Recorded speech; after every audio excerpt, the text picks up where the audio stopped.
নমস্কার বন্ধুরা, আরও একটি নতুন ভিডিওতে সবাইকে স্বাগত। শুরু হয়ে গিয়েছে ঢাকের বাদ্যি।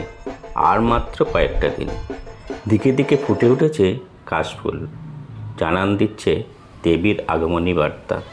ভ্রমণ পিয়াসু বাঙালির মন বলছে কোথাও ঘুরে আসি। অনেক তো হলো পাহাড়, নদী, ঝর্ণা, সমুদ্র, মহাদেবের স্থান। চলুন এবার ঘুরে আসি স্বয়ং মহাদেব যেখানে দর্শন করতে গিয়েছিলেন ভগবান শ্রীকৃষ্ণকে। সেই শ্রীকৃষ্ণের লীলাভূমি মথুরা বৃন্দাবন। এই মথুরা বৃন্দাবন সব থেকে কম খরচে কীভাবে ঘুরবেন, কোথায় থাকবেন, কোথায় খাওয়া দাওয়া করবেন, তার নির্দিষ্ট একটি ধারণা দেওয়ার চেষ্টা করছি এই ভিডিওর মাধ্যমে।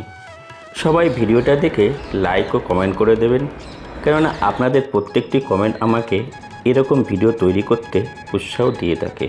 আর যে সকল বন্ধুরা ভিডিওটা প্রথম দেখছেন, চ্যানেলটি সাবস্ক্রাইব করে দেবেন, যাতে যখনই এরকম নতুন ভ্রমণের ভিডিও আপলোড করব পৌঁছে যায় সবার প্রথমে আপনাদের কাছে। তাহলে আর দেরি না করে শুরু করছি মথুরা ভ্রমণের সিরিজ। আমি দুলাল, আপনারা দেখছেন আমার ইউটিউব চ্যানেল ট্রাভেল ব্লগার দুলাল।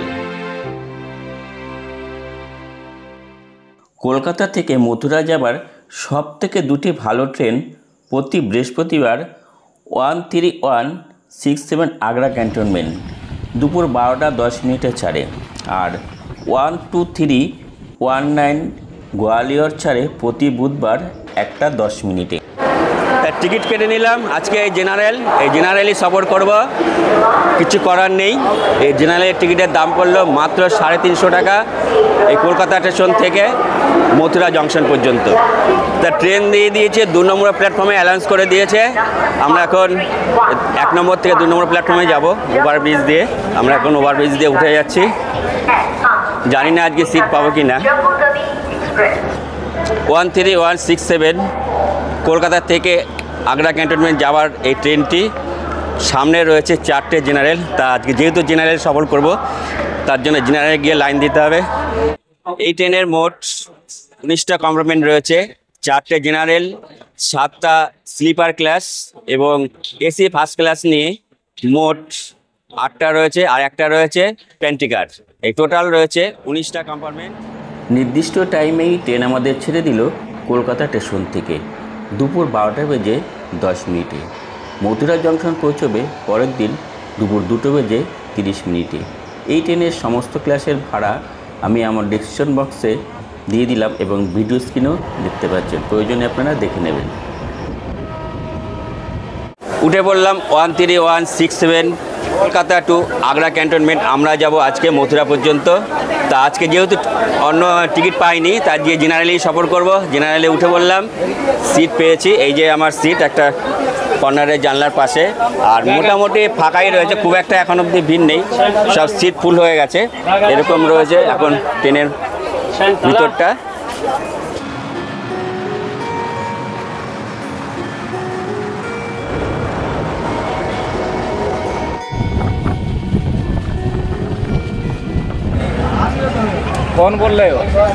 তা দুপুরে সেরকম কিছু খাওয়া হয়নি।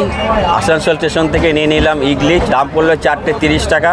আজকে এই ইডলি দিয়েই হয়ে যাবে দুপুরের খাওয়া। জেনারেলে সফর করা সত্যি ভীষণ কষ্ট।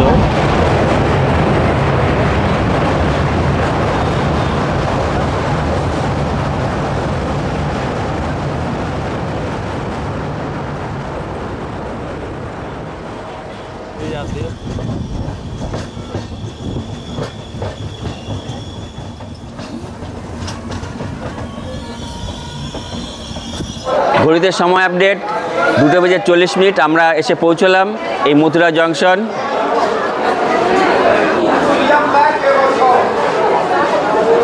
এই আমরা এখন প্ল্যাটফর্ম থেকে বাইরে বেরিয়ে যাচ্ছি। স্টেশন থেকে বেরিয়ে সোজা 8 নম্বর প্ল্যাটফর্ম থেকে ডান দিকে এগিয়ে আসলে পেয়ে যাবেন, এদিকে রয়েছে ট্যাক্সি স্ট্যান্ড।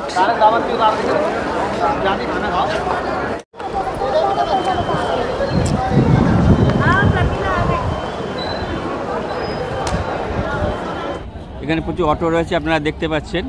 তা এখান থেকে বৃন্দাবন যাওয়ার অটো পেয়ে যাবেন এবং গাড়ি রিজার্ভ करो रिजर्व गाड़ी पेয়ে যাবেন। और वृंदावन जाने के लिए आप कितने रुपए लेते हैं शेयर में? 50 रुपए सवारी शेयर में 50 रुपया। और रिजर्व कितने लेते हैं? 300 रुपए। 300 रुपये। आपका नाम?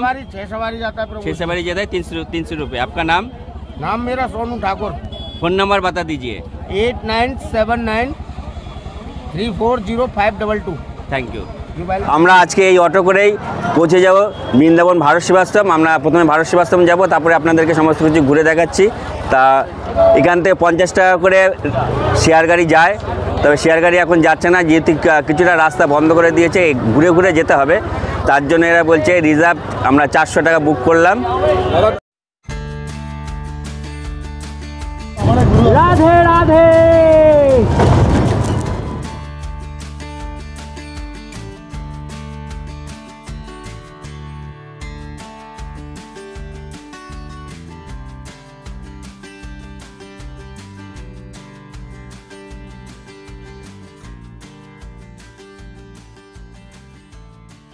সময় আপডেট 3:58 আর আমরা এসে পৌঁছলাম ভারত সেবাশ্রম সংঘ। এই হচ্ছে ভারত সেবাশ্রম সংঘ।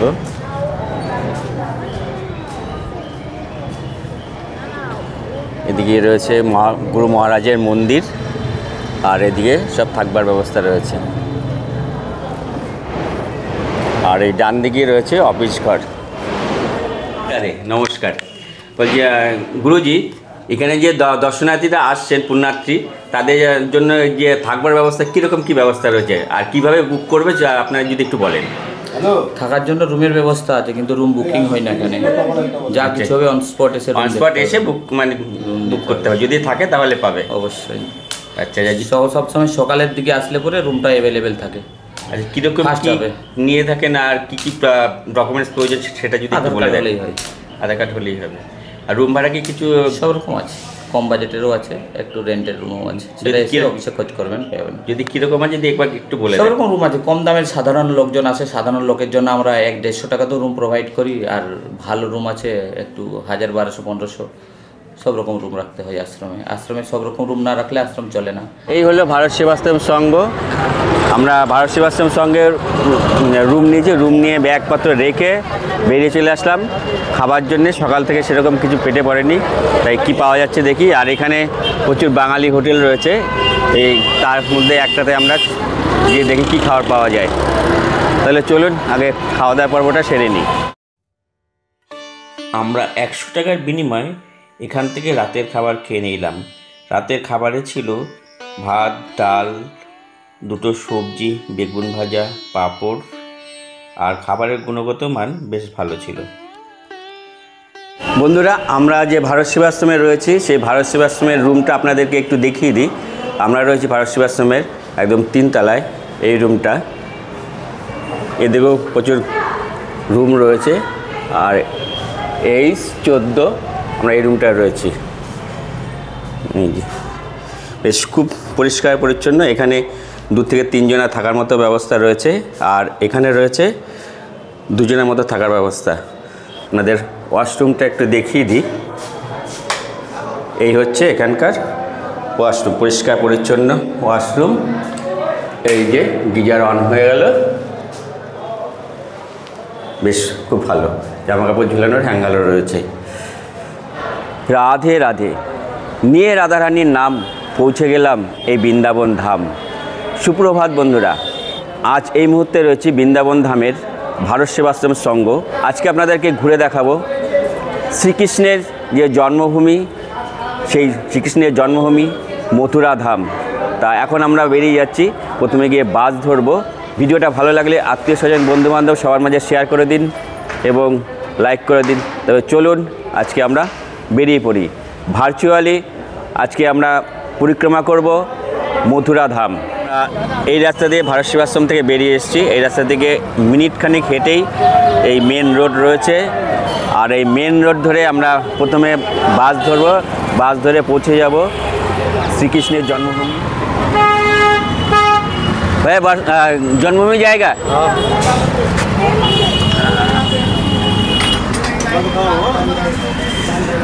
ভারত সেবাশ্রমের সংঘ থেকে কিছুটা হেঁটে এসে আমরা যে মেন রোড আছে সেই মেন রোড থেকে বাস ধরে নিলাম 4 নম্বর বাস। এই বাসটা মথুরা জন্মভূমি যায়, আর এখান থেকে মাত্র 10 কিলোমিটার রাস্তা, মিনিট 20 সময় লাগবে।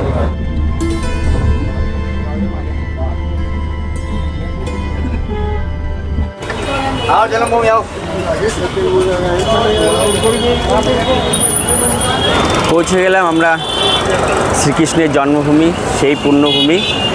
আর এই বাসে করে এসেছি, 4 নম্বর বাস, আর ভাড়া পড়েছে, টিকিট কেটেছি মাত্র 20 টাকা করে। আপনারা পৌঁছে যাবেন। এরপরে আমরা সমস্ত কিছু আজকে ঘুরে দেখব। এই হচ্ছে ভগবান শ্রীকৃষ্ণের জন্মভূমির প্রবেশদ্বার। এখান থেকে 2-3 মিনিট পায়ে হেঁটে পৌঁছে গেলাম ভগবান শ্রীকৃষ্ণের মেন প্রবেশদ্বারের সামনে।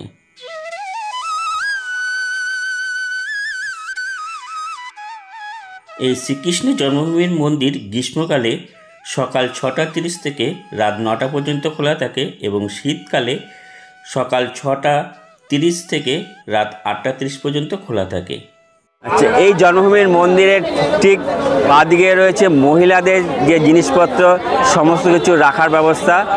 আর এখানে আপনারা কিছু নিয়ে যেতে পারবেন না, ওই শুধু মানি ব্যাগটা আপনারা নিয়ে যেতে পারবেন। আর সমস্ত কিছু ব্যাগ, ইলেকট্রনিক্স যা যা জিনিসপত্র থাকবে সমস্ত কিছু আপনাদেরকে এখানে জমা রেখে তারপরে ভিতরে প্রবেশ করতে হবে। জেন্টসদের জন্য আলাদা কাউন্টার রয়েছে আর মহিলাদের জন্য আলাদা কাউন্টার রয়েছে, যে লকার রুম, যে রাখতে কত কী লাগে সমস্ত কিছু আপনাদেরকে দেখিয়ে দিচ্ছি। আপনারা দেখতে থাকুন এই ভিডিওর মাধ্যমে। এখানে ব্যাগ রাখার জন্যে মাত্র লাগবে 10 টাকা করে পার পার্সন। এই হলো ভগবান শ্রীকৃষ্ণের জন্মভূমি, মথুরার কৃষ্ণ জন্মভূমি মন্দির, যেখান থেকে তার লীলা আরম্ভ করেছিলেন। এই মন্দির কমপ্লেক্সের মধ্যে রয়েছে ভগবান শ্রীকৃষ্ণ যেখানে জন্মগ্রহণ করেছিলেন সেই অত্যাচারিত কংসের কারাগারের গর্ভগৃহ এবং মূল কারাগারের ধ্বংসাবশেষ। এছাড়া রয়েছে কেশবদেব মন্দির, ভগবত ভবন, এখানে একটি সুন্দর জাদুঘরও রয়েছে। আরও দেখতে পাবেন একটি সুন্দর মিউজিয়াম, যেখানে ভগবান শ্রীকৃষ্ণের বিভিন্ন লীলা প্রদর্শন করা হয়েছে। এই দ্বারকাদেশ শ্রীকৃষ্ণের জন্মভূমি মন্দির থেকে বেরিয়ে কিছুটা এগিয়ে, আর এই হলে সামনে হচ্ছে মেন গেট, 2 নম্বর গেট। ঠিক ডান দিকে একটা রাস্তা বেরিয়ে গেছে, এই রাস্তা দিয়ে আমরা এগিয়ে যাচ্ছি। ভূতেশ্বর মহাদেবের মন্দির আমরা এখন যাচ্ছি। শ্রীকৃষ্ণের জন্মভূমির প্রবেশদ্বার থেকে বেরিয়ে ডান দিকে মিনিট 10 পায়ে হেঁটে পৌঁছে গেলাম ভূতেশ্বর মহাদেবের মন্দিরের প্রবেশদ্বারের সামনে। এগিয়ে চললাম ভূতেশ্বর বাবার মন্দিরের দিকে। ভিতরে প্রবেশ করে আপনারা দেখতে পাবেন ডান দিকে সব ফুলের দোকান রয়েছে, এখান থেকে ফুল সংগ্রহ করে আপনারা পুজো দিতে পারবেন। মহাদেব কাশী থেকে ব্রজধামে এসেছিলেন শ্রীকৃষ্ণের লীলা দেখবার জন্যে। মহাদেব যখন যশোদার আলয়ে উপস্থিত হলেন শ্রীকৃষ্ণের সাথে দেখা করবার জন্যে, তখন মা যশোদা শ্রীকৃষ্ণের সাথে দেখা করতে দেননি। মা যশোদা নন্দ মহারাজকে বললেন, এক ভয়ঙ্কর ভূতের মতো দেখতে আমাদের গোপালের সাথে একজন দেখা করতে এসেছেন। সেই থেকেই এইখানে মহাদেবের নাম হয় ভূতেশ্বর বাবা। এখানকার মানুষের বিশ্বাস সমস্ত রকম অশুভ শক্তির হাত থেকে রক্ষা করেন এই ভূতেশ্বর মহাদেব। তার জন্য এই ভূতেশ্বর মহাদেবকে মথুরা নগরীর কতাল বলা হয়ে থাকে। পৌরাণিক মত অনুসারে প্রভু রামচন্দ্রের ভাই শত্রুঘ্ন মধু নামে এক রাক্ষসকে বধ করার জন্য এই স্থানে আসেন। তখন তিনি প্রায় 1000 বছরের পুরনো ভূতেশ্বর বাবাকে সাধনা করে মধু রাক্ষসকে বধ করে মথুরা নগরী স্থাপন করেছিলেন। ভূতেশ্বর মহাদেবের মন্দির। এই মন্দিরের বিগ্রহের ছবি তোলা বারণ রয়েছে, তাই আপনাদের বিগ্রহের ছবি দেখাতে পারলাম না। এই ভূতেশ্বর মহাদেবের মন্দিরের পাশেই রয়েছে উমা কাত্যায়নী শক্তিপীঠ। এখানে দেবীর কেশ পড়েছিল। 51 শক্তিপীঠের মধ্যে 11তম শক্তিপীঠ হলো এই উমা কাত্যায়নী শক্তিপীঠ। দেবী কাত্যায়নী মাকে দর্শন করে প্রণাম জানিয়ে চলে এলাম বাবা ভূতেশ্বর বাবার মন্দিরে। ভূতেশ্বর বাবাকে দর্শন করে মনস্কামনা জানিয়ে প্রণাম জানালাম। মনটা শান্তিতে ভরে গেল। এরপর মিনিট 5 পায়ে হেঁটে পৌঁছে গেলাম কংসের আমলের সেই কুস্তিবিদদের আখড়া। এখন এসে আমরা পৌঁছে গেছি যে মহারাজ কংস ছিলেন মথুরার রাজা, সেই তখনকার আমলে যে কুস্তিবিদদের আখড়া ছিল, এই হলো সেই কুস্তিবিদদের আখড়া। আর এর সামনেই রয়েছে বলভদ্র কুণ্ড। এই হচ্ছে বলভদ্র কুণ্ড, যেখানে বলরাম স্নান করতেন। আমরা বলভদ্র কুণ্ড দেখে রেল লাইন বরাবর রাস্তা ধরে প্রায় 1 কিলোমিটার পায়ে হেঁটে পৌঁছে গেলাম গুরু নানক নগরে অবস্থিত শিবতাল কুণ্ড। সময় লাগলো 20 মিনিটের মতো। শিবতাল কুণ্ড হল 84 কোষ ব্রজ পরিক্রমা করার সময় প্রথম কুণ্ড। মহাদেবের স্বপ্নাদেশে বেনারসের রাজা পট্টিবাল কয়েকটি মন্দির তৈরি করার সময় এই জলাধারটি তৈরি করেছিলেন মথুরার পানীয় জলের জন্য। 84 কোষ ব্রজ পরিক্রমা করার সময় বৃন্দাবনবাসী এই জলে স্নান করে থাকেন।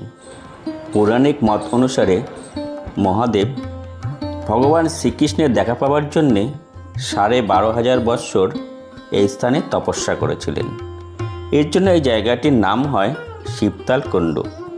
বর্তমানে অযত্নে এই জায়গাটি অপরিষ্কার হয়ে রয়েছে। শিবতাল কুণ্ডের পাশেই পৌরাণিক আরও কয়েকটি শিব মন্দির রয়েছে। শিবতাল কুণ্ড দেখার পর শ্রীকৃষ্ণের জন্মভূমির পাশে একটি বাঙালি হোটেলে দুপুরে খাওয়া দাওয়া সেরে নিলাম। আমরা জন্মভূমি থেকে কিছুটা এগিয়ে এসে আমরা এই রিক্সা করে যাচ্ছি, যন্ত্রচালিত রিক্সা বিশ্রামঘাট। সে বিশ্রামঘাটের এমনি ভাড়া 10 টাকা করে। আমরা দুজনা রয়েছে, দুজনের থেকে নিচ্ছে 30 টাকা চাইলেও যা ঠিক আছে, চলে 5 টাকা বেশি দেওয়াই যাবে।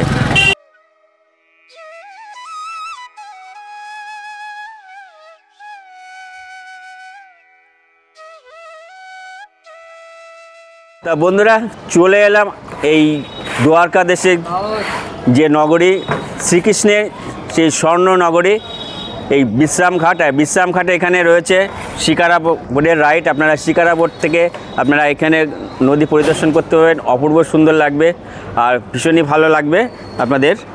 এই যে এখানে রয়েছে দেখুন।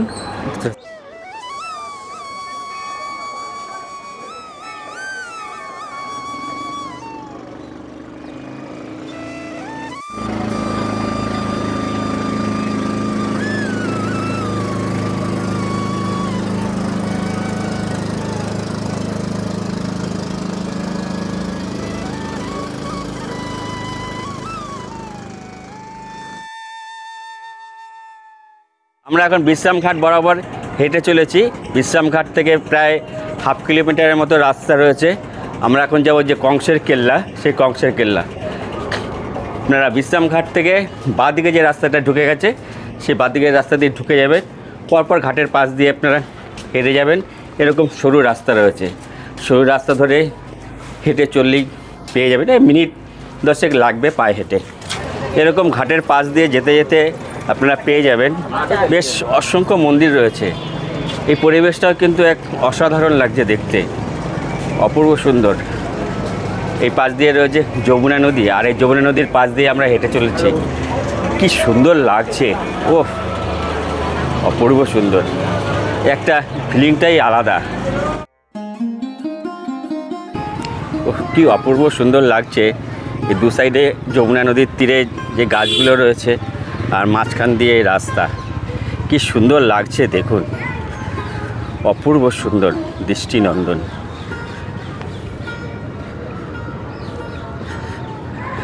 এই চলে এসেছি কংসের কারাগার, এই বাইরেকার ছবি। পাশে রয়েছে যমুনা, আর এই যমুনার পাশেই রয়েছে কংসের কারাগার। নিয়ে রয়েছে পার্কিংয়ের ব্যবস্থা, বেশ খুব সুন্দর, সবাই পার্কিং করেছেন। এখান থেকে গাড়ি পেয়ে যাবেন। আর এখানে দোলনা খাওয়ার জন্য প্রচুর দোলনা রয়েছে, সবাই দোলনা খাচ্ছে, বাচ্চাদের সাথে বড়রাও।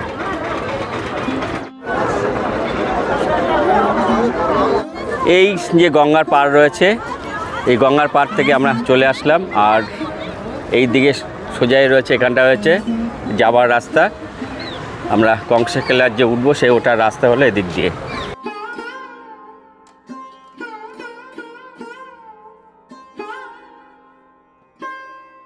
কংসের টিলা এখানে লেখা রয়েছে, আর এই হচ্ছে উপরে যাবার রাস্তা। আর রাস্তায় বাদররা বসেছে, বাদরদের মধ্যে সাবধান। কংসের টিলা ওঠার সিঁড়ির পাশেই রয়েছে চিন্তাহরণ মহাদেবের মন্দির।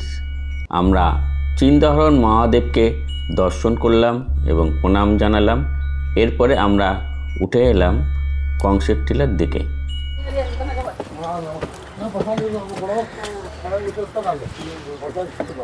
इस बादर से सावधान, দেখবে ভয় পাবে। এই যে সব দেয়ালে গায়ে রয়েছে যে ঢাল তরোয়ালের যে ছবি আঁকা রয়েছে, সেই তখনকার দিনের ভাবা যায়। হা হা হা, কত রাক্ষসীরা সব এখানে বসবাস করতো, কত রাক্ষসীরা এখানে বসবাস করতো, অট্টহাস করতো। রাক্ষসদের বৈঠকখানা ছিল এখানে এই কংসের টিলায়। কংস সব রাক্ষসদের নিয়ে এখানে বৈঠক করত। তাহলে ভাবুন একবার কি অসাধারণ জায়গা। আজকে আমরা চলেছি সেই রাক্ষসরাজ যে কংস, সেই কংসের টিলা, যেখানে কংস বৈঠক করতো রাক্ষসদের নিয়ে, সেই জায়গাটায় আমরা পৌঁছে গিয়েছি। আর এই কংসের টিলার থেকে যে যমুনা নদী বয়ে গেছে পাশ দিয়ে, এই যমুনা নদীকে একটা যে ভিউ রয়েছে, অসাধারণ সুন্দর একটা ভিউ। তবে দেখুন এখানে সবাই সেলফি তুলছে, কেউ রিলস বানাচ্ছে, কত সুন্দর। সত্যি এক একটা ঐতিহাসিক স্থান, হাজার হাজার বছর যে আগের যে জায়গা, সেসব জায়গায় এসে সত্যি নিজেকে খুব ধন্য মনে হয়। আর আজকে এই জীবদশায় এসব জায়গায় আসতে পেরেও ভীষণ ভালো লাগছে। আর বিশেষ করে আপনাদেরকে যে এই ভিডিওটা দেখাতে পারছি, তার জন্য আরও ভীষণ ভালো লাগছে। আপনাদের কীরকম লাগছে অবশ্যই ভিডিও কমেন্ট বক্সে গিয়ে কমেন্ট করে জানান। বিশেষ অনুরোধ রইল, চলুন আমরা এই টিলার উপর থেকে যে যমুনা নদীর একটা সুন্দর ভিউ রয়েছে, সেই সুন্দর ভিউটা আমরা দেখব। ওহ, খুবই সুন্দর লাগছে, দেখুন অপূর্ব সুন্দর।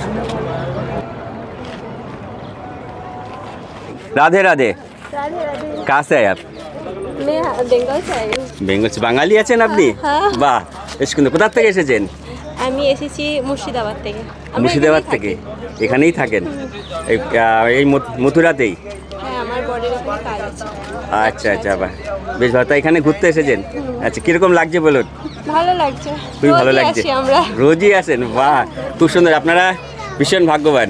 এই কংসের টিলার থেকে যমুনা নদীকে দেখতে অসাধারণ সুন্দর লাগছে। বেশ খানিকক্ষণ সময় কাটালাম এই অপূর্ব সুন্দর দৃশ্য দেখতে দেখতে কোথাও যেন হারিয়ে গেলাম। এরপর আমরা চলে এলাম কৃষ্ণের দ্বারকাধীশ মন্দির। এই মুহূর্তে আমরা চলে এসেছি সেই দ্বারকাধীশ মন্দির। তা চলুন আমরা দ্বারকাধীশ মন্দির, যে স্বর্ণ মন্দির যে তৈরি করেছে শ্রীকৃষ্ণ, সেই শ্রীকৃষ্ণের রাজধানী, সেই শ্রীকৃষ্ণের মন্দির আমরা দর্শন করব।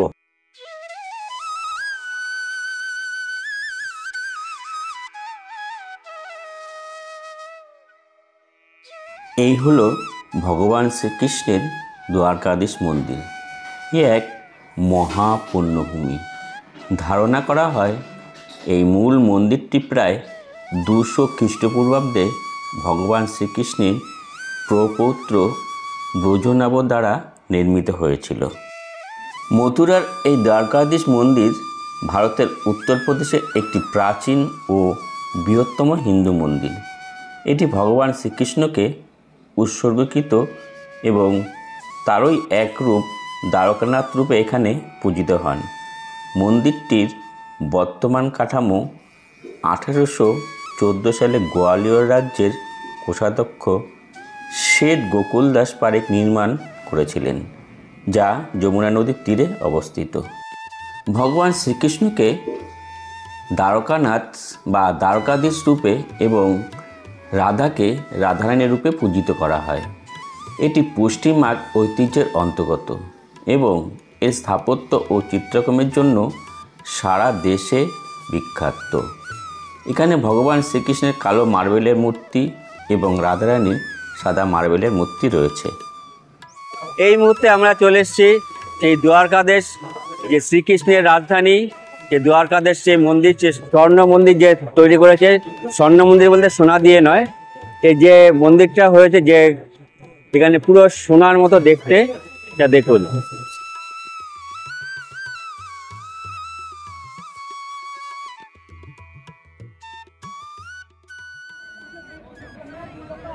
আমরা ভগবান শ্রীকৃষ্ণের দ্বারকাধীশ মন্দির দর্শন করে চলে এলাম কেশিঘাটে গঙ্গা আরতি দর্শন করবার জন্যে।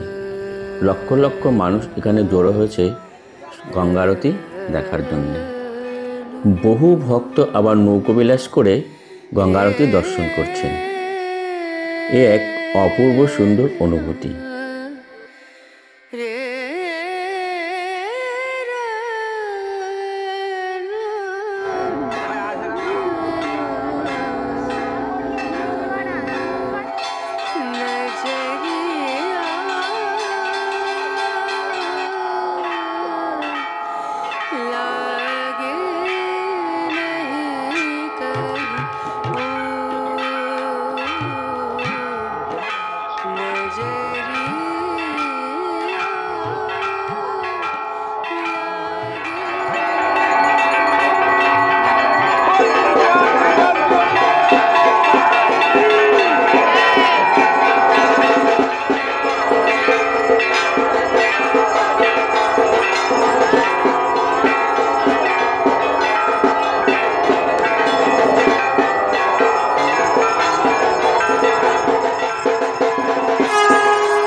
আজকে আমরা শ্রীকৃষ্ণের যে মথুরা নগরী আজকে আমরা ঘুরে দেখলাম।